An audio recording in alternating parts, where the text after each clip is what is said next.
महाकुंभ का आगाज हो चुका है और इसके साथ ही यहाँ साधु संतों का जमावड़ा भी लग चुका है। नागा साधुओं के बारे में तो आपने सुना ही होगा, लेकिन आज हम आपको महिला नागा साधुओं के बारे में कुछ रोचक तथ्य बताएंगे जो शायद ही आपने सुने होंगे। नागा में बहुत साधु वस्त्रधारी और बहुत साधु दिगंबर यानी बिना कपड़ों के होते हैं, लेकिन महिलाएं भी जब संन्यास में दीक्षा लेती हैं तो उन्हें भी नागा बनाया जाता है, लेकिन वे सभी कपड़े पहनती हैं। महिला नागा साधुओं को अपने माथे पर एक तिलक लगाना होता है।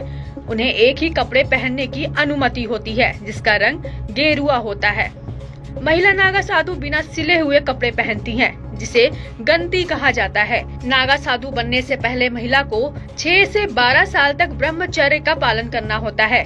जब महिलाएं ये कर ले जाती हैं, तो उन्हें महिला गुरु नागा साधु बनने की अनुमति दे देते हैं। नियम ये भी कहता है कि वे ही महिलाएं नागा साधु बन सकती हैं जिन्होंने अपना गृहस्थ जीवन पूरा कर लिया हो या गृहस्थी बसाई न हो।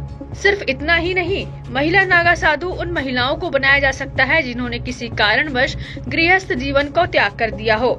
इस तरह की महिलाओं को अपने गुरु को यह सिद्ध करना होता है कि वह स्वयं को ईश्वर के लिए समर्पित कर चुकी हैं और वापस गृहस्थ जीवन में नहीं लौटेंगी। महिला नागा साधु किसी न किसी बड़े अखाड़े से जुड़ी हुई होती हैं। हालांकि उन्हें रहने के लिए अलग से भी आश्रम दिया जाता है।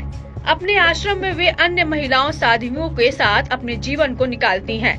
कुंभ मेले के दौरान अखाड़े में उनके लिए अलग से व्यवस्था की जाती है। यही नहीं, जब पुरुष नागा साधु कुंभ स्नान कर लेते हैं, उसी के पश्चात उन्हें पवित्र नदी के जल में उतरकर डुबकी लगाकर पुण्य अर्जित करना होता है।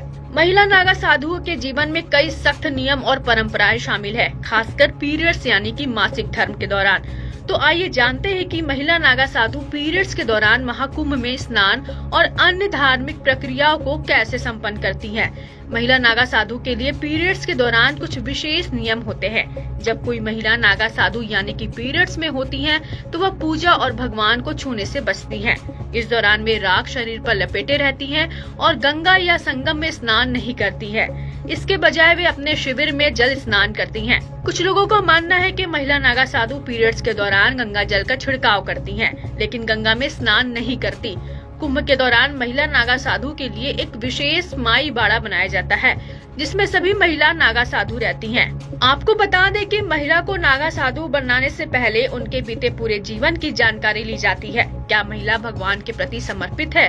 क्या वो कठिन साधना करने के योग्य है? ये सभी चीजें देखी जाती हैं। नागा साधुओं की तरह महिला नागा साधु को भी जीवन में अपना पिंडदान कर देना होता है। साथ ही महिला नागा साधु अपना मुंडन भी कराती हैं। आपको यह भी बताते चले कि पुरुष नागा साधु दिगंबर रहते हैं, यानी कि बिना वस्त्रों के, जबकि महिला नागा साधु के लिए विशेष नियम होते हैं, जिनमें वस्त्र धारण, पूजा पाठ और अन्य जीवन शैली से जुड़ी कई बातों का ध्यान रखा जाता है। महिला नागा साधुओं का आहार बहुत ही साधारण और प्राकृतिक होता है। वे मुख्य रूप से कंदमूल, फल, जड़ी बूटी और पत्तियां खाती हैं।